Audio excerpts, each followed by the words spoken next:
Welcome back to Business Week. I'm joined by the Chief Operations Officer at the Meristem Family Office, Kemi Ojenike, who is a lawyer and family wealth advisor. She has significant experience managing legal, governance, and compliance functions in the banking industry. She's a trusted advisor to individuals and corporate organizations in many sectors, and a multi-family office she works for supports the preservation and transfer of complete wealth across generations. Great to have you on the show. Yeah, I feel very wealthy today because I have you on the show. But before we get to the meat of our discussion today, which is on wealth creation and managing family offices, I wanted to talk two of our top stories.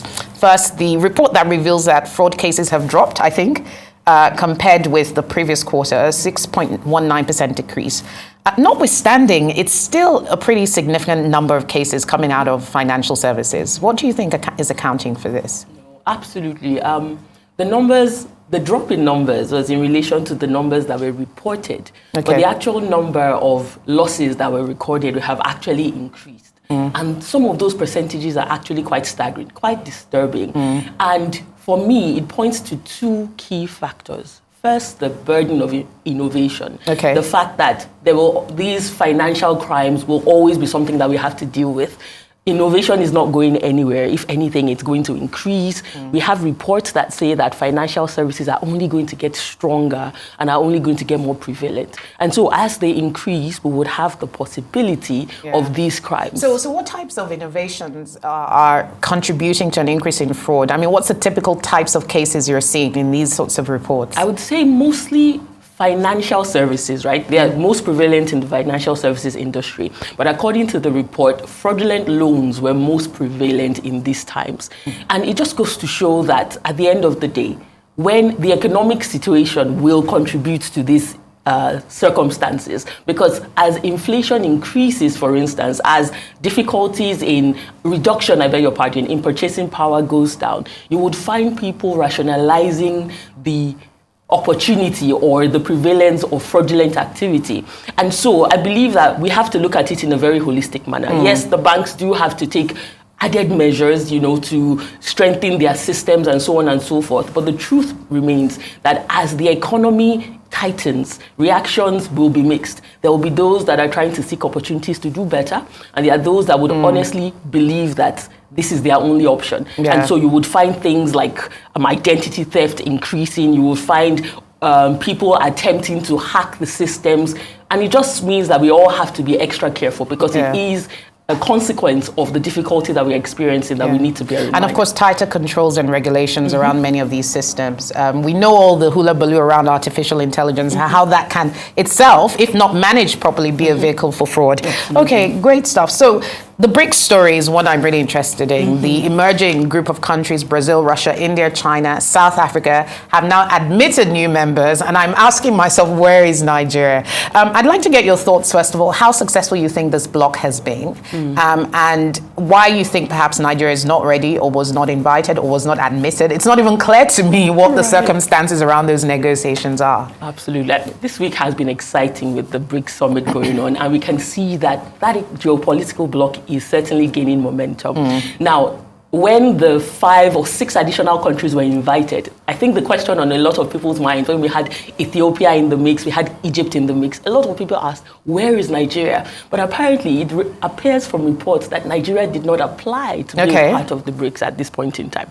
The question then becomes, should they have applied? Is Nigeria ready? Can Nigeria benefit from being part of this bloc? The truth is, there are opportunities to leverage the strength of these collective countries. We can see South Africa leveraging the strength of its membership in areas of technology, growth, investments, trade, and so on. And so we could say that Nigeria could certainly benefit from that. But then there is the other consideration as to its relationship, our relationship with the West. What does this mean for us? Absolutely. There are so many deals, that Nigeria has recently gotten that we're exploring with the West. And so there's the need for that balance.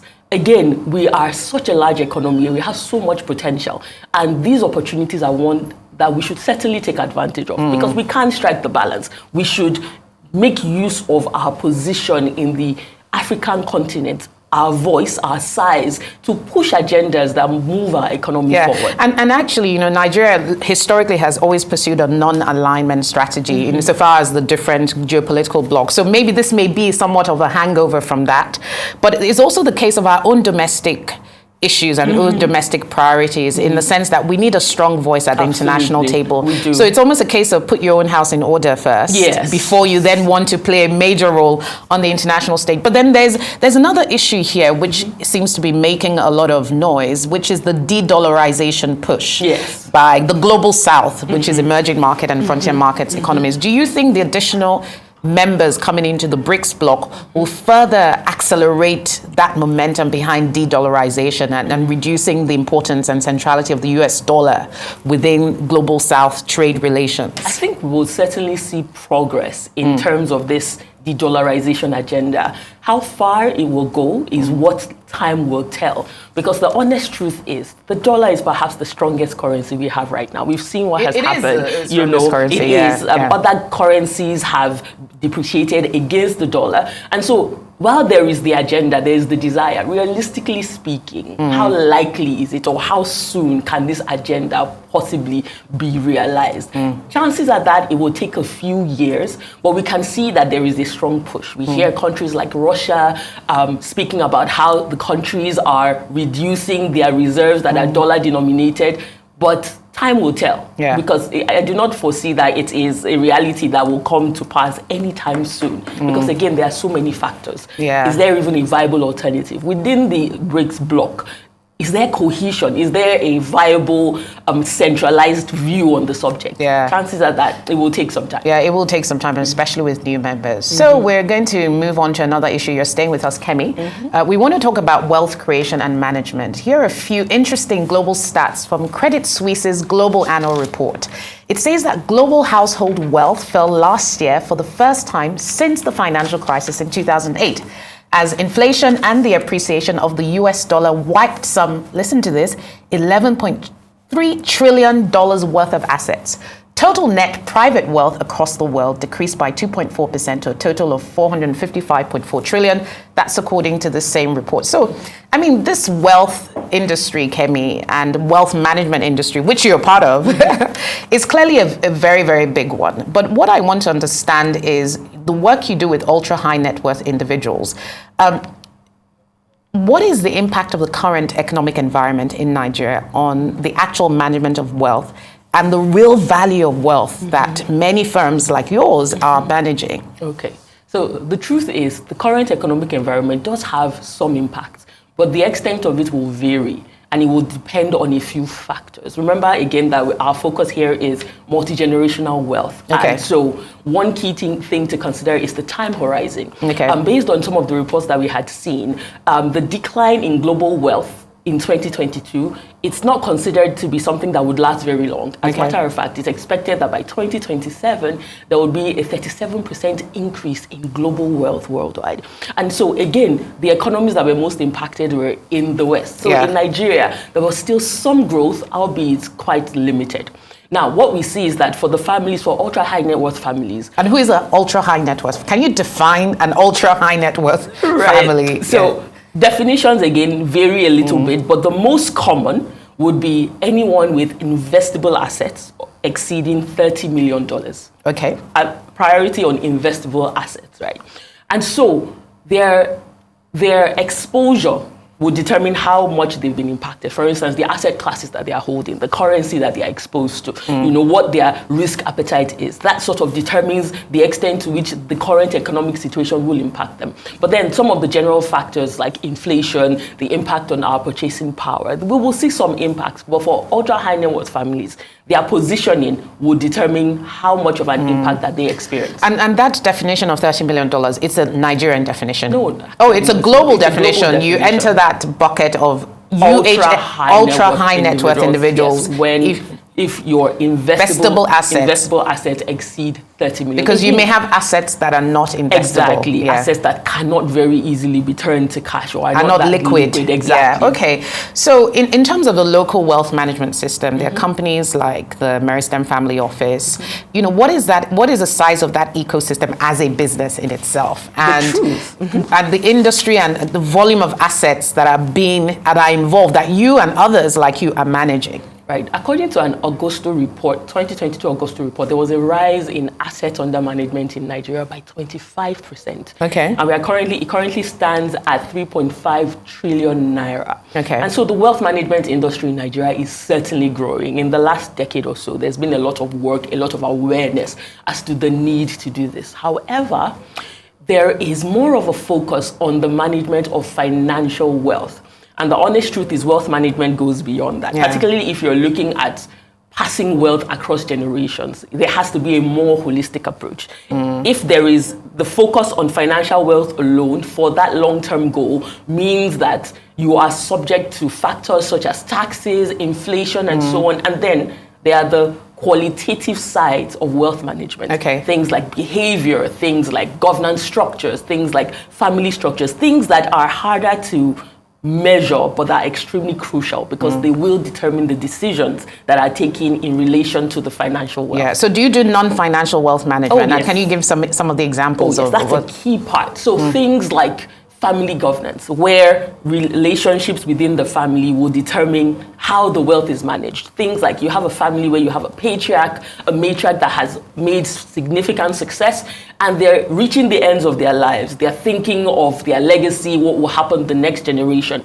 And what you find is that the next generation within that family is not as prepared as they should be. The values, the lessons of the patriarchs and the matriarchs have not been passed across. Right. And so what you find is that the next generation feels overwhelmed. Sometimes they feel uninterested. Sometimes they just feel, I don't want to be a part of this. And that is a challenge because there is so much that you can do with adequate preparation, timely preparation. The wealth can actually last beyond the first generation.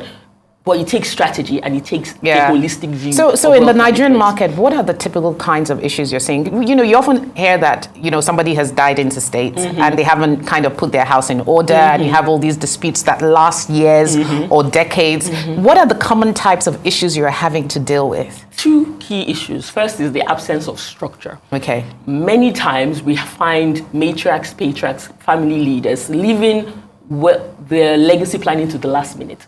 Other times you find a reluctance to relinquish control because they are not certain that the next generation is ready. And most of this you can chalk up to a lack of structure, a lack of timely structure. And another issue that we see is, again, the focus, a very laser focus on financial wealth without the others. We realize, it's a human condition because financial wealth is tangible, it's measurable, there's data to back it up.